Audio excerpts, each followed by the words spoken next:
Ça fait 37,2. Ça ne bouge pas. D'ailleurs, qu'il fasse 45 degrés à l'ombre ou moins 10, notre température corporelle ne change pas. Elle reste toujours autour de 37 degrés. Enfin, entre 36,5 et 37,5 en fonction des individus. Pourquoi?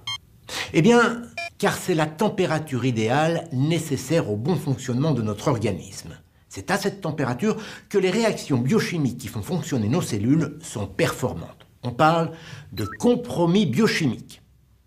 Pour maintenir cette température, comme dans tout mécanisme, il faut un thermostat. Le nôtre se trouve au cœur de notre cerveau.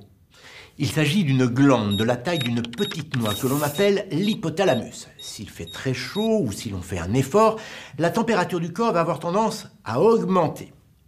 Pour la maintenir autour de 37 degrés, l'hypothalamus déclenche la transpiration. Elle permet à notre corps de se rafraîchir, d'évacuer le surplus de chaleur. À l'inverse, s'il fait froid, l'hypothalamus ordonne aux muscles de se contracter pour produire de la chaleur. On frissonne. Alors bien sûr, notre thermostat a ses limites. Si l'on est exposé au froid pendant trop longtemps, notre température corporelle finit par chuter. Et lorsqu'elle descend sous la barre de 35 degrés, on parle d'hypothermie. Attention, ça peut être très dangereux car passé un certain seuil, l'organisme ne peut plus assurer ses fonctions vitales. A l'inverse, au-dessus de 38, on dit que l'on a de la fièvre. L'hypothalamus augmente le thermostat, ce qui permet de freiner la multiplication des microbes et rend le système immunitaire plus efficace.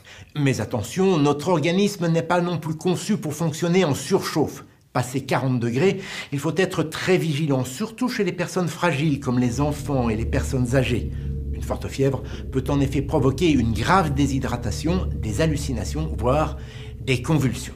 En résumé, nous avons dans notre cerveau un thermostat qui permet à notre corps de rester à température constante. On dit que notre organisme est homéotherme.